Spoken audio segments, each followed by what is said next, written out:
please stand for the Pledge of Allegiance. I pledge allegiance to the flag of the United States of America and to the republic for which it stands, one nation, under God, indivisible, with liberty and justice for all.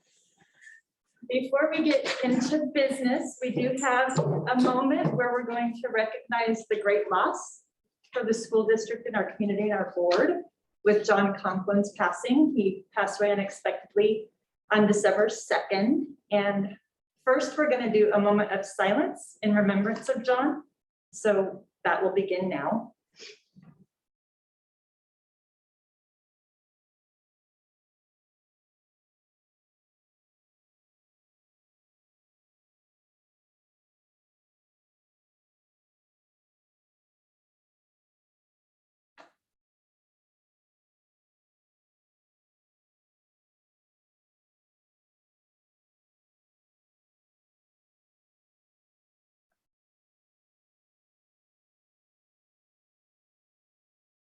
Okay. And I would like to open it up to any members of the board who would like to share any memories or words about John. You don't have to, but you're more than welcome to do that at this time. I'd like to tell just a little story. First of all, when John, ran for school board and was elected, I didn't know him very well, just always knew who he was. And then just as we get to know him, he was a lot of fun and his sense of humor, especially. So it got to me and how he always used that phrase, Joe Schmuckatelli. Well, there was someone had posted something, of course, on Facebook, but it was a gal who had owned the video store that we had in town at one time. And she said how John was a regular person to come in and he would sign the forms, for renting them out. And he was signing it Joe Schmuckatelli. And she called him on it. She goes, "That's not your name, John." And he said, all the time as I was in service, I always signed it Schmuckatelli, and you are the first one to catch me on that. I just thought that was wonderful to hear a story like that. Thank you, Teresa. Andy or Mark? I always appreciated, he always loved to ask clarifying questions. And he always made sure he understood what was being said. I think there were times where he still didn't understand, but he would always ask, and he was never afraid to do that. I think it's a good thing in our environment today. I always appreciated that. Rachel or Andy? I will also miss the Schmuckatelli comments from John, and he always, students were his #1 priority, and supporting the district and being that liaison out to the community was a strong thing for John that we will miss on this board. I would just add that for me, personally, John really inspired me because he was a man of great conviction, and it exuded in everything that he said and did in our interactions as superintendent and director. And it was I believe his strong faith that really led him frequently to come to me and ask clarifying questions as many times as he needed to for understanding. And I appreciated very much that courage that he showed. And I would add to everything you guys have already said. In addition, John was a person who was not, we've already said it, not afraid to ask questions and always wanting to learn to do better. I so appreciate that about him.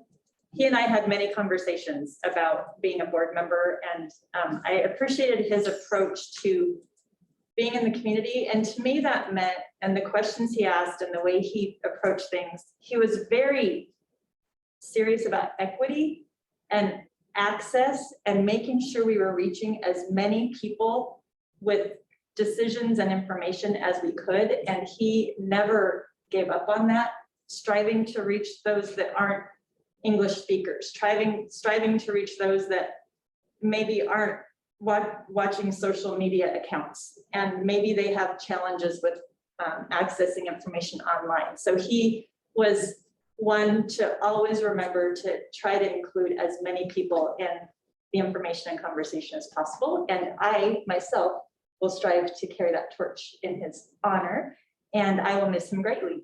He was wonderful, kind, his smile was infectious, and I know I and everyone will miss him greatly. Thank you, everyone.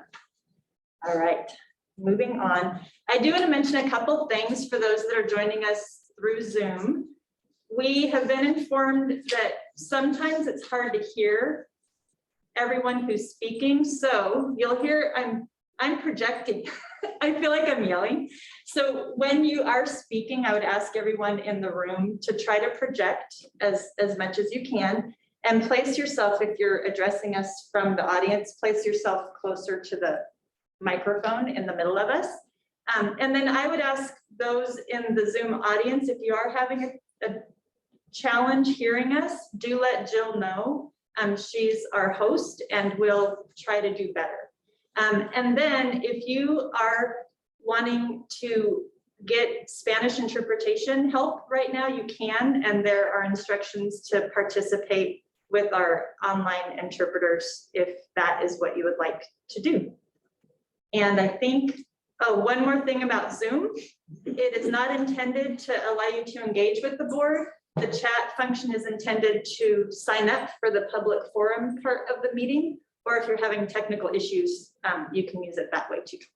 And that said, moving on in the agenda. So public forum sign up. If you do want to address the board tonight, you're more than welcome to do so. You would sign up through the chat, and if you're in person here, there's a sign up sheet over there, and you can take up to 3 minutes to tell the board what's on your mind tonight. Visitor guest book, we ask that you sign in if you are with us this evening, and announcements. I have none. Okay. Moving on to presentations. JFK leadership. Is Ms. Burning here in online or no? Kale is online. Mr. Peterson, do you know if we're going to have a leadership update tonight? As of last Friday, the answer was yes. Okay, so if Ms. Burning shows up, we will allow that to take place later in the agenda. For now, we will move on. The TAG report. I would like to introduce Michelle Kearns, who is our TAG coordinator for the district. She has just done a phenomenal job, and so I just wanted to introduce Mrs. Kearns to the board. And Mrs. Kearns, if you could move over. Where would you like me? So I that think this right there's is perfect. That's, Okay. That's great. That's Then like we can. making sure of. Thank you. Okay, so as you saw in your board packet, we've got the numbers down. So we've got a total of 9 TAG students currently. 7 of those are in the middle school, with 1 in the elementary and 1 in the high school. They kind of are all, you know, some are intellectually gifted, some are gifted in reading, some are gifted in math.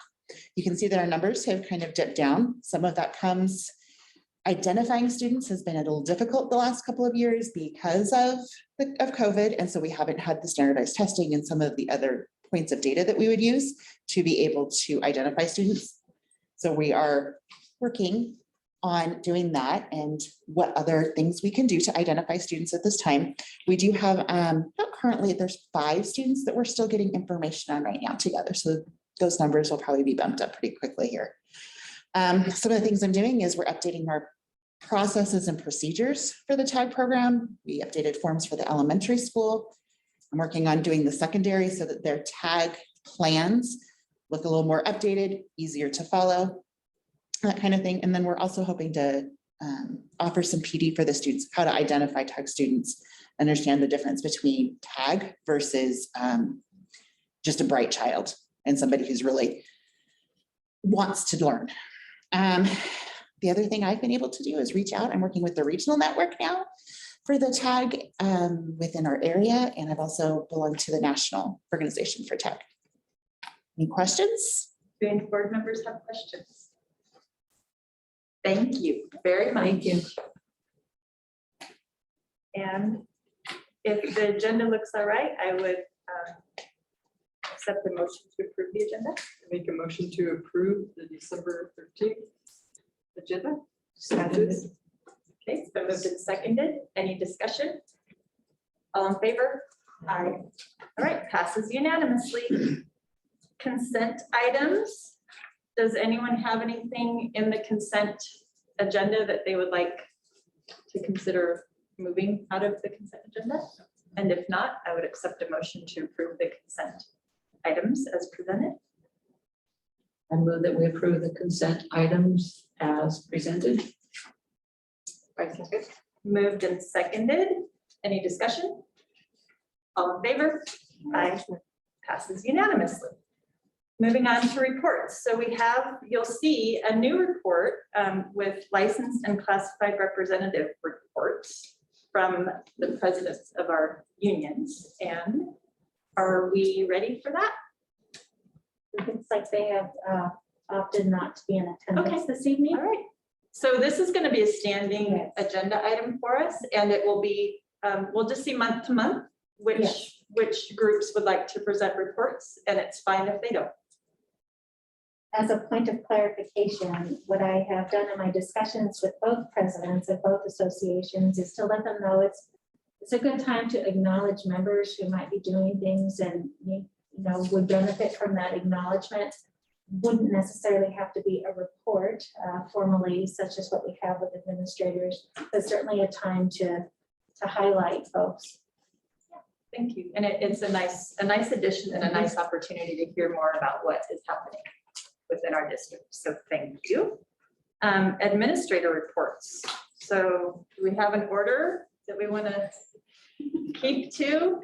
Looks like St. Mary's might be going first. And you can sit if you want, Jasmine, or stand, whatever. I'm okay. It'll be short and sweet. Okay. Let's see, St. Mary's last month, we had our fun run assembly, which is a great time to be able to celebrate the kids, who participated in the fun run.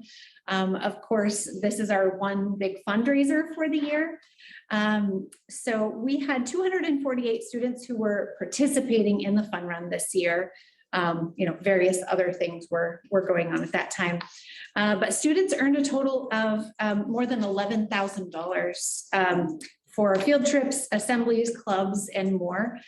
This is actually more than we had earned 2 years prior with about 100 more students. So it was a big celebration for our school. We already have OMSI assemblies scheduled this winter, and we're looking to schedule some field trips, as appropriate in the spring. So we're really excited for the opportunity that brings.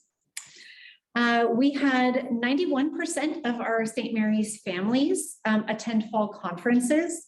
We did offer those in person and virtual for some families who would prefer to just, do those at a distance still. But that's a really great turnout for our first round of in-person, conferences. We had a book fair as well. So it was a good time for families to be back in the building and connecting with staff. At the time of the printing of this document, we had planned on having a virtual music program. Unfortunately, there were some technical difficulties with getting that music program up and running Thursday evening, even after a great dress rehearsal that, in the morning. So we ended up having to send out the recording of the music program the next day. Something about driving from here to home with a computer and things not working the same. It was very unfortunate, but we were still excited to be able to celebrate our kids and the work that they're doing in our music program. So we do have a band concert coming up this week, though, that we're really excited about, that will be in person and a little easier to carry on. Any questions? Questions, comment? Yeah. Just let Ms. Mitchell know that we are all understanding of technical difficulties and not a big deal. I know that she was a little flustered, probably disappointed, but please know that, don't worry about it, things happen. For sure. Thank you. I will pass that on. Thank you, Jerry. Thank you. Enjoy your Christmas holiday. Oh, for break. sure. Very confident. I won't stand right in your way. Little update for the middle school, starting with conferences, we had about 72% of our families attend fall conferences, which isn't too far off of our normal rates. We're probably in the high 70s, low 80s in years prior to COVID. And so that was exciting to see. We did offer them both in person and virtually. And you can see the breakdown there is the families that participated accordingly. December is a busy month. We have stayed very busy at MAMS, starting with the holiday food and toy drive. In the first or last week, I should say, we had our salmon release field trip. And in the week of December 6th as well, we had a door decorating contest. So all of our doors are wonderfully decorated with all the creativity from our advisory classrooms. This week, we continue on with Spirit Week and our winter band concert that we join with our fifth graders from St. Mary's, which will be both in person and live streamed for families who would like to participate at a distance. And then we end the week with a winter assembly, and which we're going to do actually at JFK. And so giving us a little bit more space to do some fun games and activities with our students. We ended up distributing school lockers. Our students already had PE lockers since the second week of school, but we distributed school lockers to all students on December 6th as well, which has been great. Some students have taken advantage of those. Some students have continued just kind of with current organizational practices. And so that was exciting. And winter athletics, our girls basketball is just finishing up this season this week. And you guys can see those tentative numbers for boys basketball, but hoping to continue to recruit more each and every day. As much as we can get students involved, that's our goal. Where was the salmon release field trip? Oh, it is, I'm trying to remember that the local park. Mark, you might know. Up to 13 or whatever crosses there. Yes, I can't think of the name of the park. you went with us a couple years ago on it. Very local. It's about 20 minutes away. And beautiful setting. Yes, yes, it was a very rainy day. It was a very, beautiful setting, very rainy day. Miss Karcher did an amazing job. Our staff that joined her, these seventh graders did not get the opportunity to do it when they were sixth graders. And so it was giving them similar experiences to what our eighth graders had when Mr. Brennan went with us. Any other questions for Mr. Tiki? All right, thank you. Thank you, guys. And you too, enjoy the holiday break. Will do. All right. Mr. Peterson, are you there? I am. Good evening. I apologize for not being there. I would much rather be there than home, believe it or not. Let's start off with kind of the same thing. We're at Spirit Week this week. Lots of dress up days. I wasn't at school today, but typically our kids do a lot of dress up. So it's a lot of fun to watch when I'm out doing hall duty and lunch duty. We also have a winter assembly on Friday that we'll be able to celebrate. We have roughly 4 weeks to go in the semester. So this is crunch time for a lot of kids. So we're doing the best we can with providing kids supports during this time. Oftentimes it's after school, before school, or even during our advisory periods. So we've got a bunch of kids that are kind of knuckling down right now and getting things done, which is good to see. Fall conferences, we had about 55 families, so that's not kids. That's 55 families attend, either in person or virtually. Most of it was in person. This year, we actually did it in teachers' classrooms, which seemed to work out pretty well to space folks out. That's a little lower than what we typically have when you start thinking about the number of kids per family that we have at the high school. We usually average about 100 to 110 kids when we see parents that come to see or talk with their teachers. And this year, maybe it was just a little bit lower. But there was some really good conversation with a lot of families, which sparked more conversation later on with groups of teachers, kids, and myself, and also Mr. Thompson. So really good conversation. Fall athletics wrapped up. Oh gosh, it seems like just last week with our Trojan football team taking second place. It was a pretty phenomenal year again. they just ran into a buzzsaw with Coquille. They had a couple phenomenal running backs, and their offensive line played awfully well. So, but there's a lot of people in the 2A level that love to take second place. So there's nothing to hang our heads about. Our Lady Trojan cross country team took 5th at state. It was fun to go down there and watch them down at Lane Community College. I got there just before race time, and it was pouring and it was cold. And then it was like just before the race started, it broke. It stopped raining. So it was really fun to cheer on the kids as they were coming down the path on the one side. Then I jumped over on the other side just before the finish line. So it was a lot of fun to watch the ladies do really well. So we have the makings of some strong Lady Trojan cross country teams in the years to come. A lot of the kids were underclassmen. Rachel Kentz was the one that placed the highest. Nora was right behind her. Brendan was right behind her. So some really, really good kids that are still with us that I can see improving a lot over the years. Volleyball showed great improvement. It was the rebuilding year, much like it is in basketball this year. But we were really concerned about the number of kids coming out. We didn't think we were going to be able to have 2 teams. We ended up with 2 teams, and the ladies played their hearts out. I couldn't be more proud of them. It's the same way with basketball. I went and watched them in a home game late last week, and they played their tails off. And it was really fun to watch them.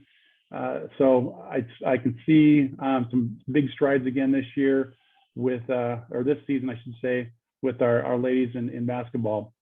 Right now we have also wrestling. We've got 22 kids out for wrestling, which is a good number. And we have 15 kids out for swimming.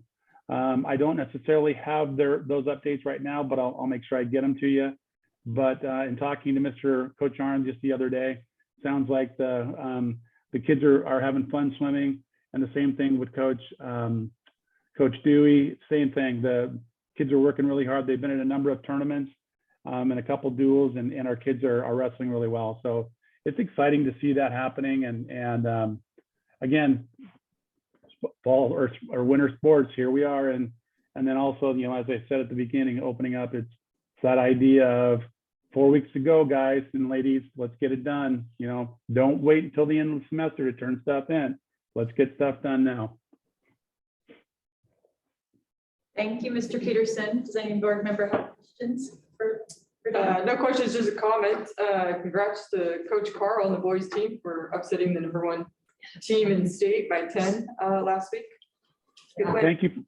Thank you for reminding me of that. That was a wonderful game to watch. Our kids came out. I want to say we scored 23, 24 points in the first quarter. And I think that pretty much shell-shocked Western Christian. And then we just battled the rest of the way with them. It was a fun game to watch. Anything else? Thank you, Mr. Peterson. You're welcome. And you too. Enjoy your holiday break. Thank you very much. And as well as you too. All right, special services report. Ms. Gordon. Go team. So before I jump into my report, I have 2 awesome things to share. Not that my report isn't awesome. So Jill and I have been working scrambling, is that the word? Scrambling. We have some major holiday blessings to deliver.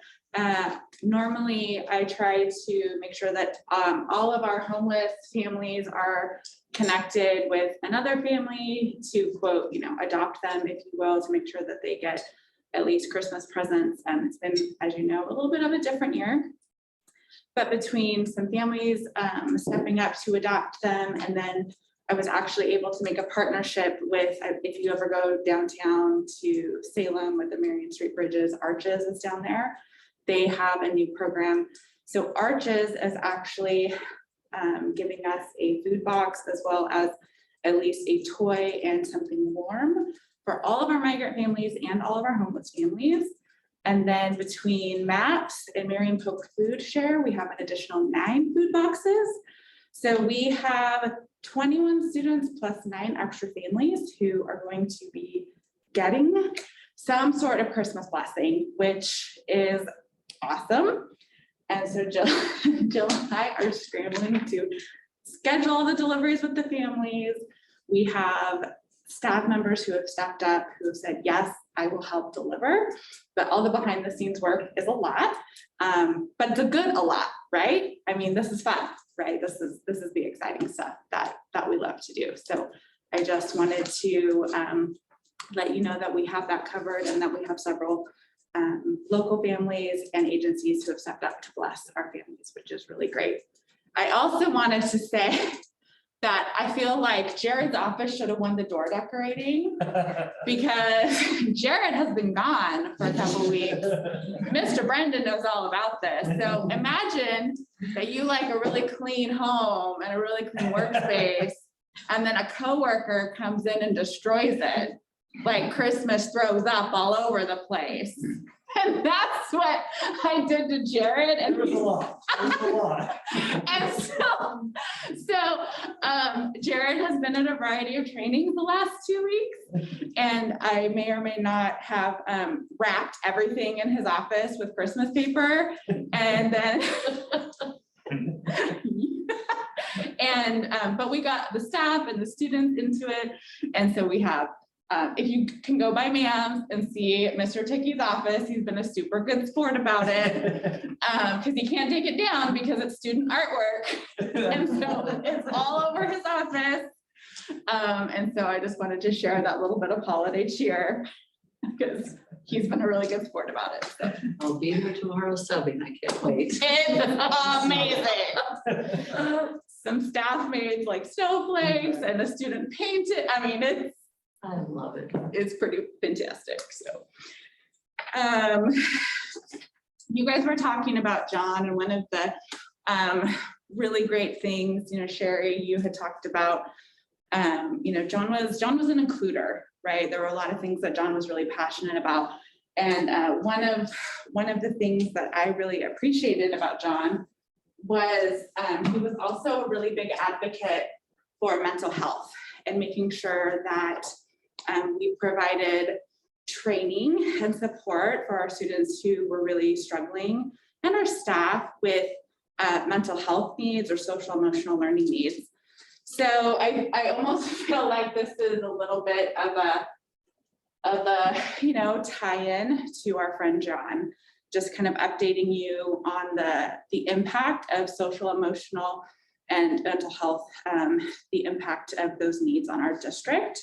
So I tried to quantify it for you all. So we have, I call them our cell staff. As you know, we have reappropriated FTE instead of counselors. We have what we've called behavior specialists. I don't particularly like that title, so if you'll humor me, I call them our cell staff because that's really what they're doing. They're doing social emotional check-ins with students. They're supporting that type of learning, of which Mrs. Kearns is one of them. So these are students who have regular check-ins. Like these are students where they have scheduled and they're meeting with them on a regular basis. Students know that they can count on these trusted adults to be checking in with them. Next. These are students who have some sort of crisis that comes up. And so these would be students who are not on, for example, Mrs. Kearns' regular schedule. So this is like, drop everything. I need to go check in with this student right now. So we do have a data tracker that our staff are using, and that's how we're getting some of these numbers. Okay, I got a question about that. So Yep. is that the number of students that you've tracked since the beginning of the school year? Like we've responded to 17 students? Or are these people that- October.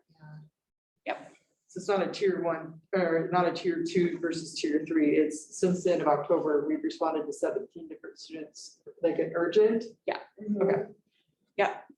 Just as we started seeing trends, we thought we need to start quantifying this so we can better develop some of our interventions, but we needed to kind of get a better idea of numbers. So this one's a little bit tricky. So looking at special education, because we've been in a pandemic, right? And if you look to the total number in SPED has dropped because enrollment has dropped, right? So I thought, well, we better give percentage. So this would essentially be pre-pandemic versus pandemic numbers. So this to me is more relevant. We're looking at twice the number of students who would qualify under emotional disability. Okay. So I can go into as much or as little detail as you want on this, but if you go into it, I provided all of the links. So if it's underlined, it is a hyperlink in your online packet. So this is our process when we have a concern about self-harm or a possible suicide for a student or even a staff member.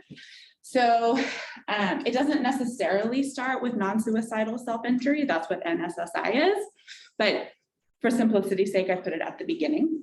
So if somebody is cutting, for example, we would do a non-suicidal self-injury interview and assessment with that student to kind of determine, okay, is this a standalone self-injurious behavior, which is very possible. There are a variety of reasons why a student may cut, but it doesn't necessarily mean that a student is contemplating suicide.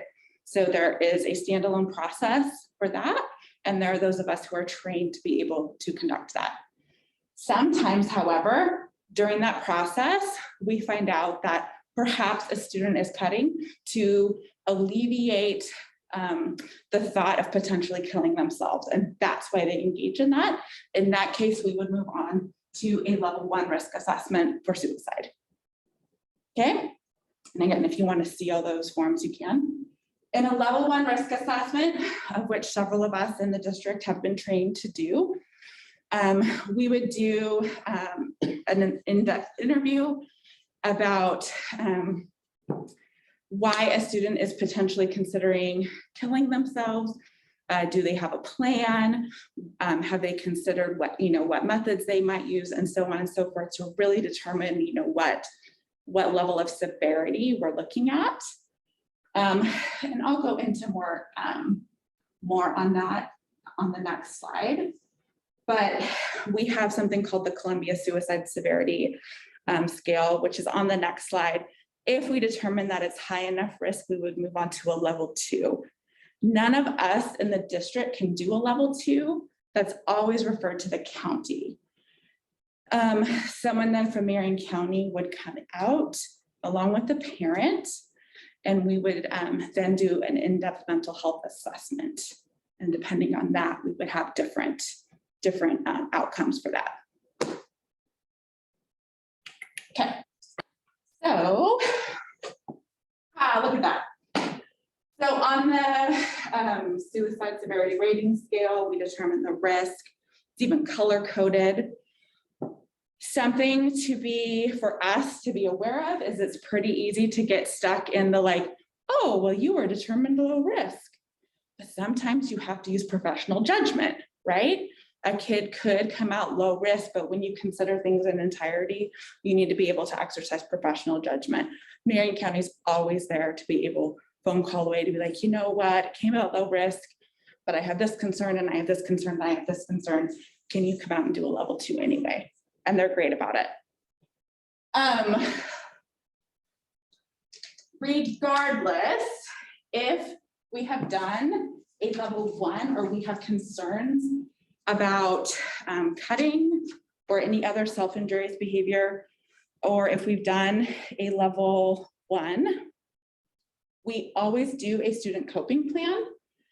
So again, that's linked there, and we really try to walk a student through. So, what are you going to do the next time that you feel like killing yourself? Who are 3 people that you can call? What are some coping strategies that you have? What are some places where you're less likely to engage in these behaviors? And so we put those things on paper, because when you're in that place, it's really hard to think about it on the spot. So we put that on the paper. One of the last questions that they ask is something to the effect of, what are some reasons that you have for staying alive? So they can remember, you know, what hope do you have for continuing to live, so that can be really powerful, so that when they're really feeling hopeless and in despair, it's very concrete. So hopefully they don't move to that next plan of action. So we do that with the student, and then they get a copy and we keep a copy.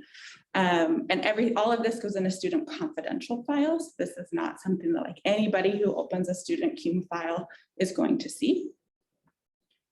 If a student does make an attempt at suicide, prior to a student returning to school, we do a student reentry meeting.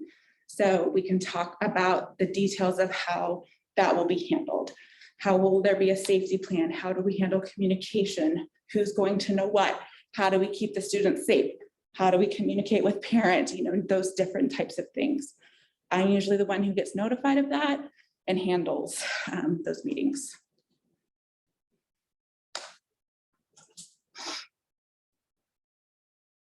Before we move on, questions about our suicide prevention process. If you need somebody to do a level 2 assessment, how quick's the turnaround? How responsive is Marion County to come out? We got somebody in 2 hours the other day. Great. That's really good. Yep, it was a Friday and I was like, the student cannot go home. We need you now. Yep. Yeah, they were great. So something that we have been experiencing this year, and I know this is not unique to us. It's, you know, other districts are feeling it too. It's just not maybe something we've experienced before, but students who are moving in from treatment facilities, because the need from the mental health side of things is so great, right? So we have students who are needing support at the highest level, and then they get discharged, and then they come to us, and we just haven't experienced that before. And so that's just an increase, you know, like how do we support students who need that level of mental health support or other kind of support? And so I think that's, again, just another indicator of, you know, what's going on in the community. And these are the students that we have the opportunity to serve. We just need to think about how do we do this as a more collective way versus one student. We have, you know, multiple students. And then I have it here, but just in general, you know, again, it's just our baseline is just more elevated, right? So how can we be thinking about supporting students in a different way? And it isn't necessarily disability, it's this mental health side of things, it's social emotional, and everything's just a little bit elevated right now.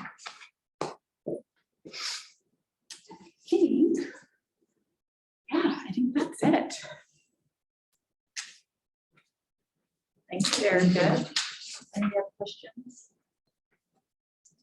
It's heavy stuff, and for those that interact with students in crisis, I know that you support each other through that, and it's important to be there for one another. Thank you. You're very welcome. Thank you for the thank you.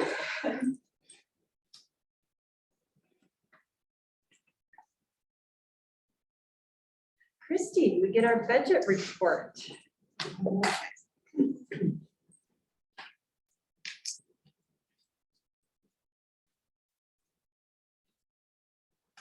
Okay, so the first report that I'm gonna go over here is the lunch fund. You'll see in November, we had an increase in our federal reimbursement. And that's because their systems were switching over from the summer program to the regular program. And so the process was kind of delayed. So that's not an accurate number of what we'll get going forward. That's just a couple months together. So as far as income, we're we're right on track for as 100% based on our budget. And then for our expenditures, nothing out of the ordinary. We were down just a little bit overall. And so for expenses, we're showing at 95%. So right now we are just moving right along in the lunch fund. So that's good. And then let me pull up. Any questions on the lunch fund? I know that's one's not super exciting.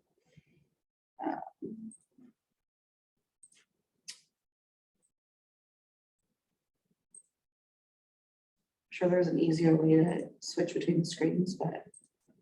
When you figure it out.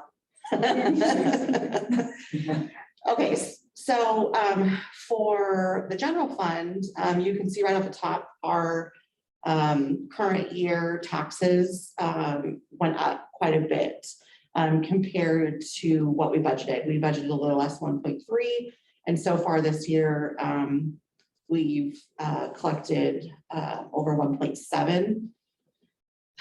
It's not really good news because when they figure out the state school fund, they take out our local revenue, which is our taxes, off the top. So really, it's just a wash. So as exciting as that seems, I was, as soon as I, connected those dots, I was it's, not quite as exciting as when you think it's additional revenue. But what I did do is you can see that like in November, the 536,000 down under the state school fund. That is what our new state school fund amount was going to be before this new local revenue had increased.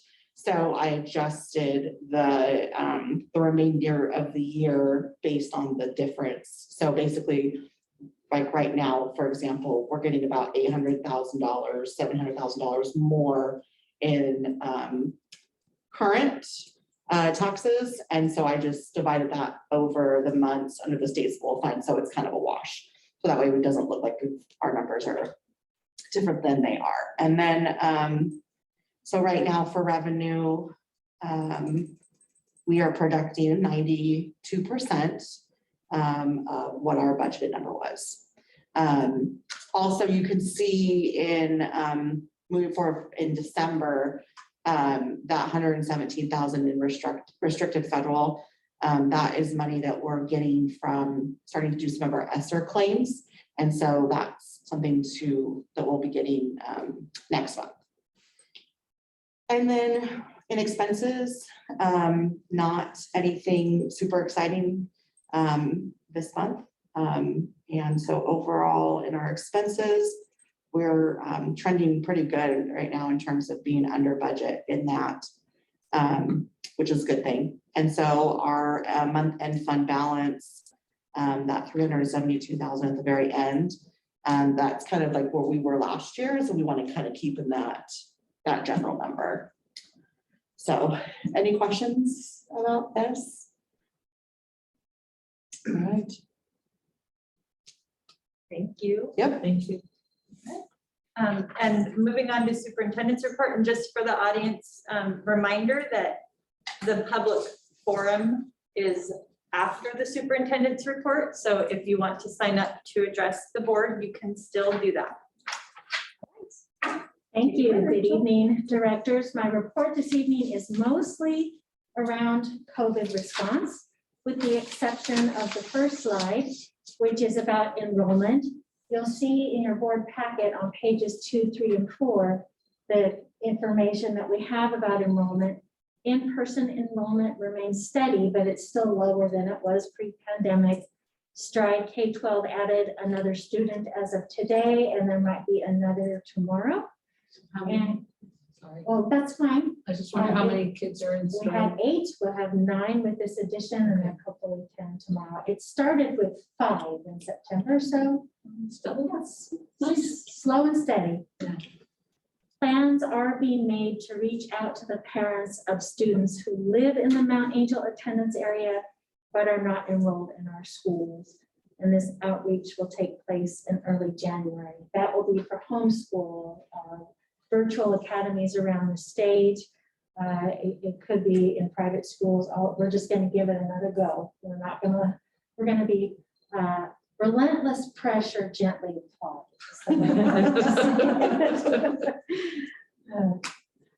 The rest of the slides this evening are around COVID, and sometimes no news is good news. And this happens to be one of those instances. There have been no updates to the Ready School Safe Learners Resiliency Framework since September 9th. There have also been no updates to the planning for COVID-19 scenarios in schools since September 14th, which we are very grateful for, because it was that particular document that really got us into so much confusion and trying to understand the differences between exclusion, quarantine, and isolation. Local data for us, the number of students in our district who have been required to isolate due to positive COVID between October 14th and December 10th have been 12 students. The number of students who have been required to quarantine due to exposure to another person who is COVID positive is 35.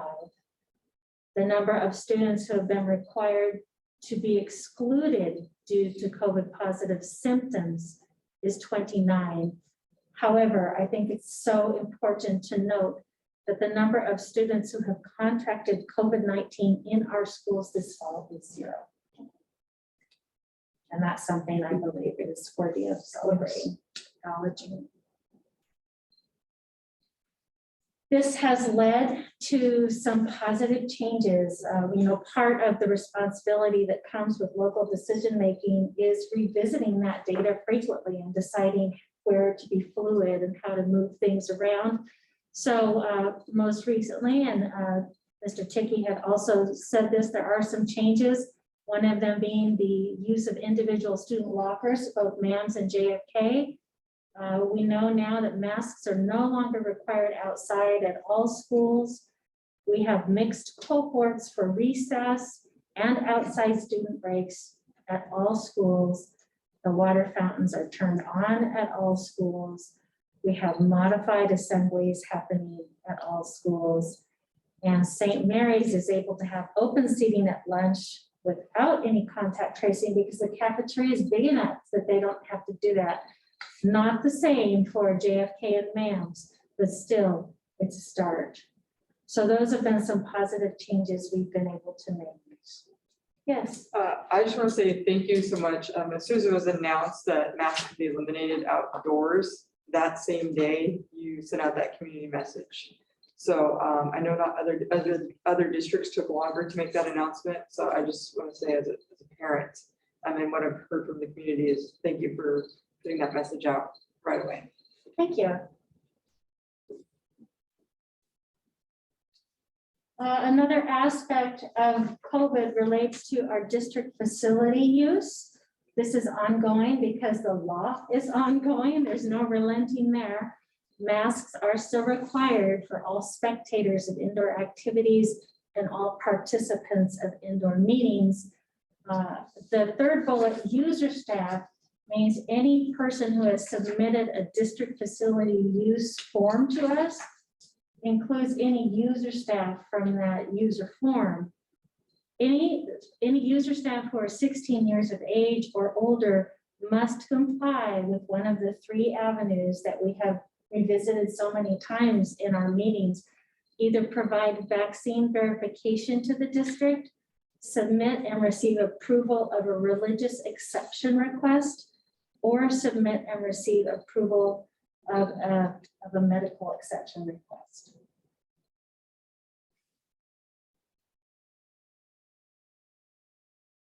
And then right now, no news on the horizon at all in regard to lifting face covering mandates indoors.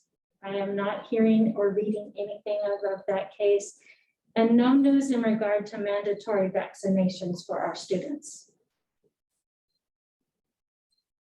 And that is my superintendent's report. Are there any questions that I can answer? Pretty thorough, Thank you. as we're expecting now. You're setting your bar pretty high there, Rachel. So yeah, not a lot of questions. Okay. Moving on, any board member reports? Anybody have? Okay, now we're gonna go ahead and move on to public forum. And I see we have 2 people signed up.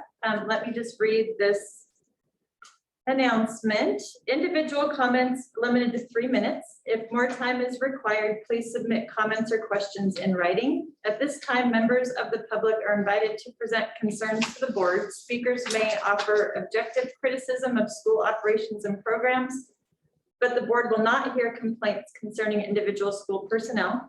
The chairperson will direct complaints to the appropriate means for board consideration and disposition of legitimate complaints involving individuals.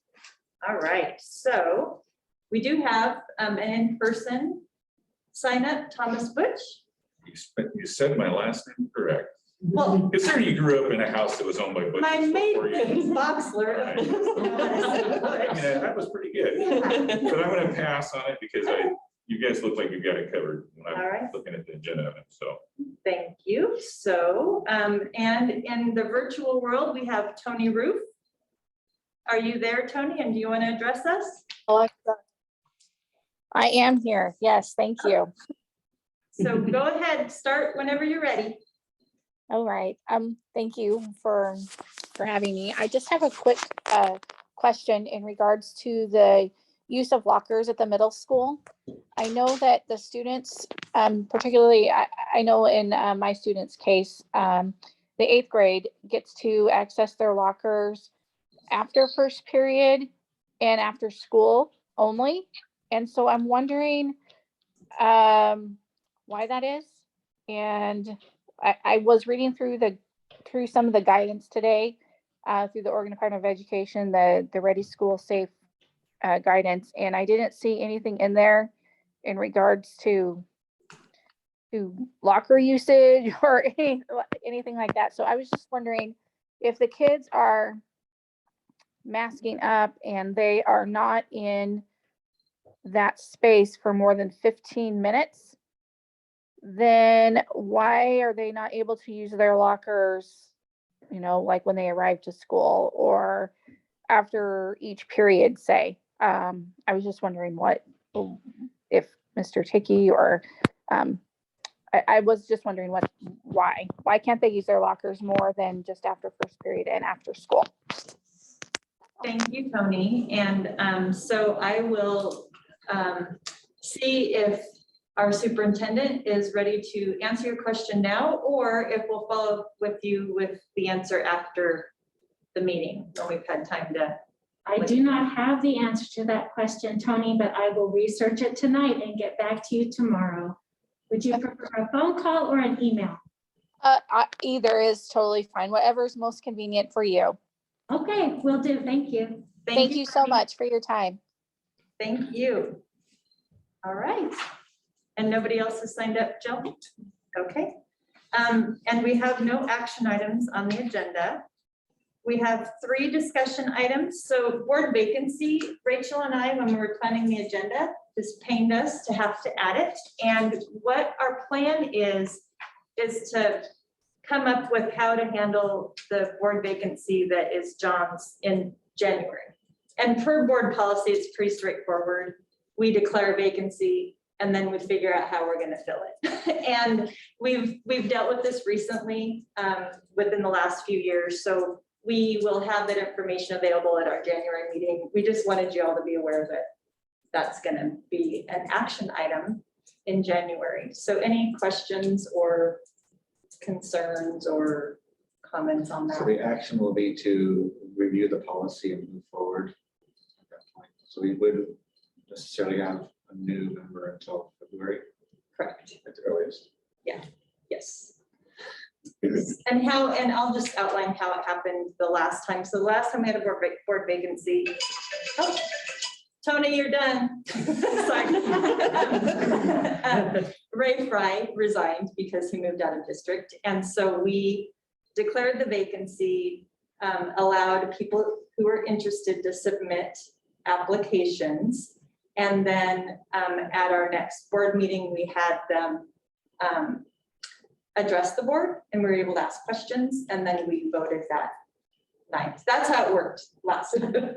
And so we'll see how we want it to flow this time. Thank you. Any other questions? Okay, moving on to strategic plan update. Rachel. Thank you.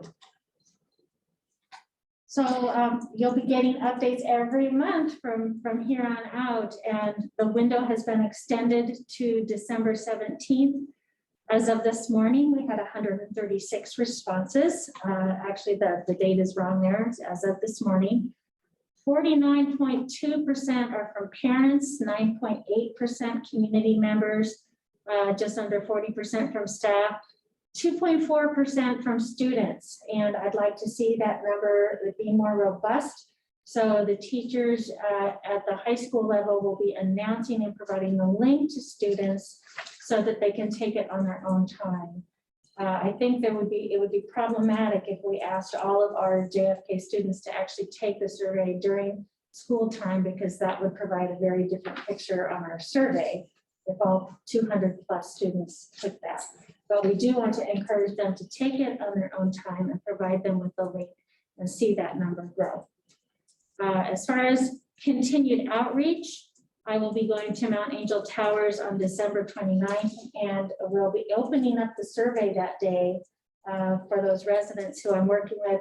I will probably take some paper pencil copies with me, and also be ready to work with technology if that is what is needed. But important to have their participation in this process. And we did recently send hard copies of the Spanish, of the survey in Spanish to 94 households, and those will be returned to schools in envelopes anonymously.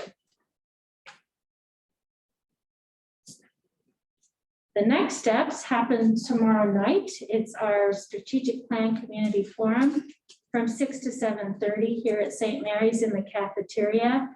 What we're really looking for is better understanding how people are perceiving the reality of the district and where they want it to be. There'll be a lot of work in small groups, which is going to make it very difficult to do virtual work. So this is a hands-on in-person activity, and there will be facilitators at each table group.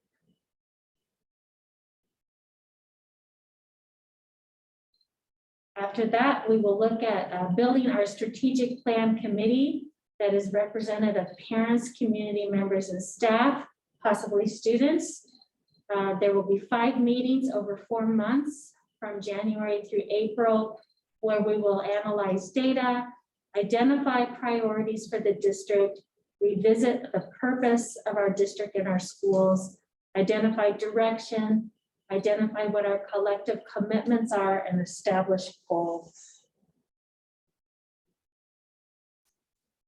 The contents of the first committee meeting will be really to share more about what's the purpose of the strategic plan anyway, why are we doing this, and what is the important role of the committee? Because there's nothing more frustrating than getting to a committee and not knowing why you're there or why you weren't asked to be there and do the work that you did. So we'll clarify that and the process that we will be using, and then we'll analyze the data in small groups. So what I would like to put forward now in discussion is school board representation on the strategic plan committee for those dates, January through April. Knowing that we can have no more than 2 board members. So, you know, it'd be great if all of the board members could participate at some of the strategic planning events. Andy and I are going to be in attendance tomorrow for the initial meeting. And can anyone say now if they would like to RSVP for any of the meetings currently scheduled? And Rachel, do you have those dates? You know what? I just thought I better look those up. I will look for them right You now. said it was January 4th. I think the 18th may have been one of those January dates. 18th. January 18th. and it's one. And you did have it in one of your communications. Yes. So we've been informed. I just didn't So say I it. will resend one in January, then about 3 weeks later, 2 in March and 1 in April. I would recommend that if you are a person who likes to tend to details, the first couple of meetings might be just perfect for you. The work is quite different in the first part of the process than it is in the second part of the process. Well, I would tend to want to not be the details focused. It's shocking, I know. So I would say March or April is attractive to me, and we can definitely let Rachel know for sure. What we want to do, I think, is really be intentional about having at least one board member at each of these, if not 2, and making sure we don't have 3 or more.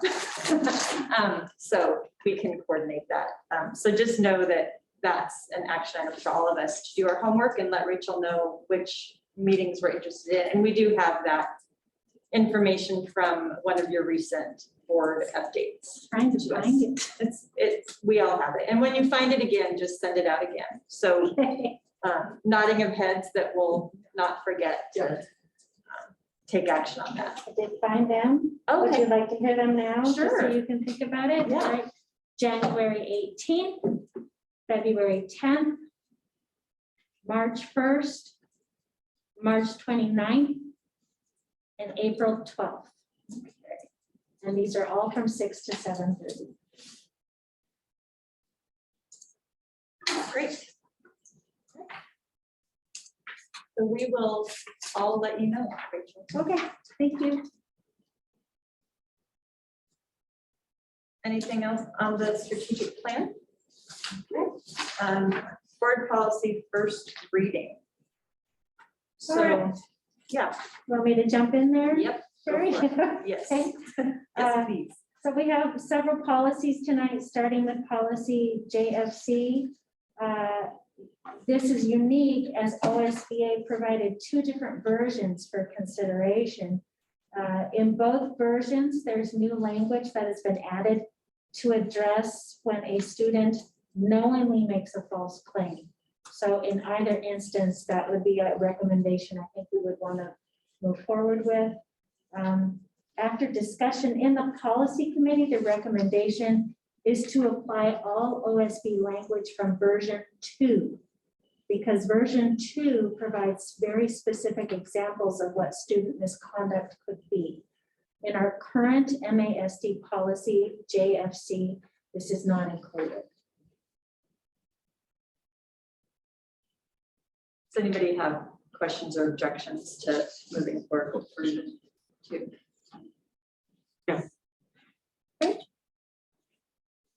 The next policy tonight is JB, Equal Educational Opportunity, and GBA, Equal Opportunity Employer. This is updated OSBA language that adds gender identity to policy JB. The recommendation is to apply all OSB language to current policy and move to a second reading.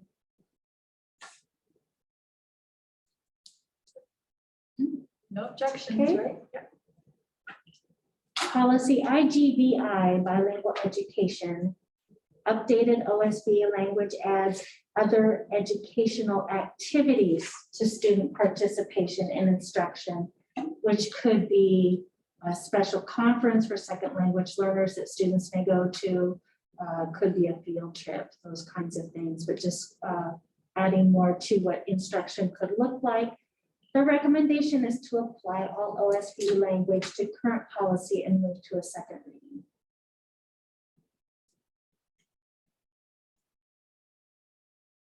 Okay. All right, alternative education programs, policy IGBHA. The updated OSBA language clarifies the language in regard to alternative education programs and written contracts between the district and private alternative education programs. Specifically, the contract between the district and the private alternative education program will meet the requirements of the law. In addition, proposed language indicates that a student may be placed in an alternative education program after consultation with parent or guardian. Current MASD language indicates that this may only happen due to parent request.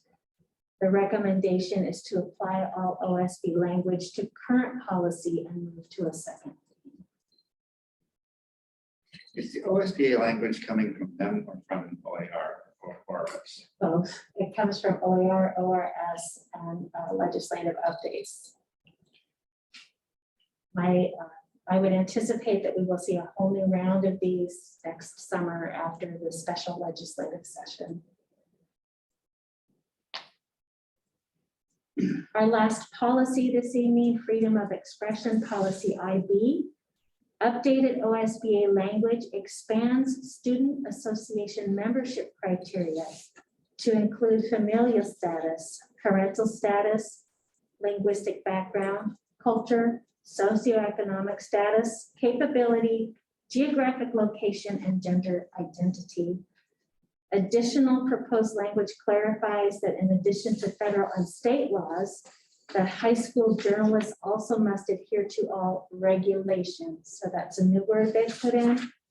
And it also adds school policies to violation of district policies. The recommendation is to apply all OSB language to current policy and move to a second reading.